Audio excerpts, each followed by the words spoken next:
The cold wind whipped through the streets of downtown Chicago as Henry Alden stepped out of his Blacktown car.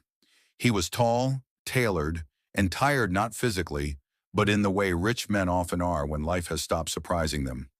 Chief Executive Officer of Alden Enterprises, worth over $200 million. dollars. And yet tonight, he was just a man looking for a quiet corner to eat in peace. He chose a small diner, one of those old places with checkered floors and a bell over the door. No press, no paparazzi, just coffee and silence. He slid into a booth and ordered a simple meal burger, fries, and black coffee. Across the street, in the shadow of a crumbling building, sat a girl, no older than 9. Her hoodie was too big, her jeans torn at the knees. Dirt smudged her cheeks and she clutched a backpack like it held her whole world. She watched the diner with wide, hungry eyes. The smell of fries teased her from a distance. People walked past, not even seeing her. She wasn't part of their world. When Henry's plate arrived, he picked at the food absent-mindedly. He wasn't really hungry. His mind was full of contracts, deadlines, and numbers that never stopped. He didn't notice the girl crossing the street until she stood right by his booth window. She didn't knock, didn't wave, just stood there in the cold. Staring, the waitress noticed her and muttered, "She's been hanging around all week. Breaks your heart." Henry looked up, annoyed at the interruption. Then he saw her eyes, big, green, and full of something he couldn't name. Not just hunger, something deeper. The girl pressed a hand to the glass and mouthed, "May I have your leftovers, sir?" Something in Henry's chest shifted. It wasn't pity. It wasn't guilt. It was like the world suddenly snapped into focus. For the first time in years, he felt present. He stood up, walked to the door, and stepped outside. The girl flinched. "Are you alone?" he asked gently. She nodded, and then, quietly, a miracle began. Henry crouched to her level, his expensive coat brushing the wet sidewalk. "What's your name?" he asked. She hesitated, then whispered Lila. Her voice was barely audible over the hum of traffic, but it carried weight. Not fear exactly, more like exhaustion dressed in courage. Henry gestured toward the diner. "Come in. It's warm inside." She didn't move. "I'll buy you a fresh meal." "Not leftovers," he added softly. Lila looked at him like she was trying to decode a trick. Grown-ups didn't offer kindness without strings, but the wind bit at her tiny fingers, and the thought of hot food was too strong. She followed him in, heads turned. The waitress raised an eyebrow, but Henry gave a small nod that said it's okay. They slid into the booth. Henry pushed his untouched plate aside. "Order whatever you like?" He told her. Lila studied the menu like it was a foreign language. "I don't know what anything costs. It's on me." She blinked, then pointed timidly, "Mac and cheese. And maybe a milkshake." Henry smiled for the first time in what felt like years. "Make it 2, he told the waitress. As they waited, he studied her. Her hoodie had holes in the sleeves, and her shoes looked 2 sizes too small. But there was something sharp in her eyes. Intelligence, awareness, maybe even fire. "Where are your parents?" he asked gently. Lila's jaw tightened. Gone, he didn't press. She wasn't ready. "When do you sleep?" "Sometimes in the library. Sometimes near the train station." She said it like it was normal. Like it was just how life worked. Their food arrived, and Lila attacked it like a soldier on rations. Henry watched, something stirring inside him, a memory maybe, of a little boy who once knew hunger, long before the suits and skyscrapers. "You like books?" he asked. She nodded, mouth full. "Especially ones with dragons." Henry chuckled. "Me too." Lila looked up suspicious. "You read dragon books I used to. When I believed in miracles," she tilted her head. "You don't anymore." He paused, then smiled faintly. "Maybe I just forgot how." For the first time that night, Lila smiled. It wasn't big, but it was real. Something invisible passed between them. A flicker of trust. A thread, fragile but forming. Neither of them knew it yet, but their lives had just changed forever.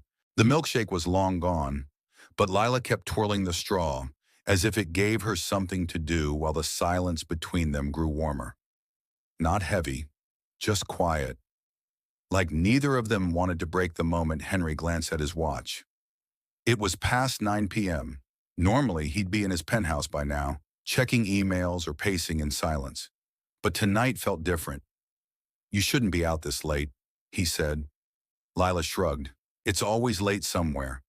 That answer hit him harder than expected. Henry looked out the window. Rain had started to fall, soft and steady. The kind of rain that didn't rush, but stayed for a while. Come on, he said, standing. Lila froze. Where I'm not leaving you out here tonight. There's a hotel across the street. You can sleep safely. I'll get you a room. Her shoulders stiffened. I don't need charity. It's not charity, Henry said gently. It's what one human does for another when the world forgets to care. She stared at him again with those deep green eyes, searching, doubting, maybe even hoping. Okay, she whispered. They crossed the street in silence. At the front desk, Henry pulled out his card. One room, quiet floor, and add dinner service. Whatever she wants. The clerk raised an eyebrow but didn't ask questions. Money erased curiosities. In the elevator, Lila looked up at him. Why are you doing this? Henry hesitated. Because I think you reminded me of someone. Your daughter, Noam. Me. The doors opened. The room was small but warm, with clean sheets and soft lights. Lila stepped inside slowly, like it might vanish if she moved too fast. Lock the door once I leave, Henry said. And if you need anything, dial 0. She nodded, standing in the middle of the room like she wasn't sure if she belonged. He turned to go. Wait, she said suddenly. He paused. Thank you, Mr. Alden. Henry Alden.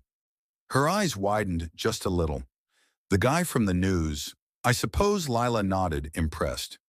You don't seem like you do in the pictures. Pictures don't know people, Henry replied. But maybe people forget themselves too. As he walked down the hallway, something strange happened. He smiled again. Not for show, not for press. Just real. He didn't know it yet, but this little girl had just walked straight into his heart, and she wasn't leaving anytime soon. The next morning, Henry sat in his car, engine running, parked outside the hotel. He wasn't sure why he came back. A voice in his head kept saying, You've done enough, but another part quieter, stronger, told him he wasn't finished. He called the front desk room 402. Is the girl still there? She's awake. Packed the breakfast cart clean. She's sharp, Sir Henry smiled. I figured. He took the elevator up, knocked gently. The door cracked open. Lila peeked out, then opened it fully. Morning, she said, wiping crumbs from her mouth. That French toast was magic, he chuckled. Glad you liked it. Lila stood there, eyes uncertain. So this is the part where we say goodbye. Right. Henry looked at her.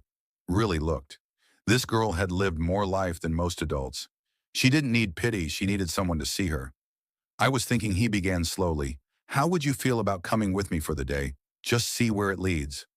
Lila squinted like adoption. Henry laughed. Not yet. That takes time. Paperwork.